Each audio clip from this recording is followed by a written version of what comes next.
আমাদের জীবন নিয়ে খুব অভিযোগ, তাই না?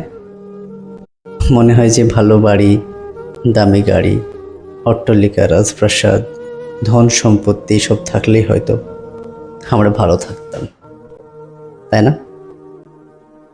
আসলে পৃথিবীতে সবার সব কিছু থাকে না। হয়তো যেটা আপনার আছে সেটাও কারণ নেই। তবে যে অবস্থায় আছেন সে অবস্থায় আল্লাহর শুকরিয়া আদায় করেন, বলেন আলহামদুলিল্লাহ।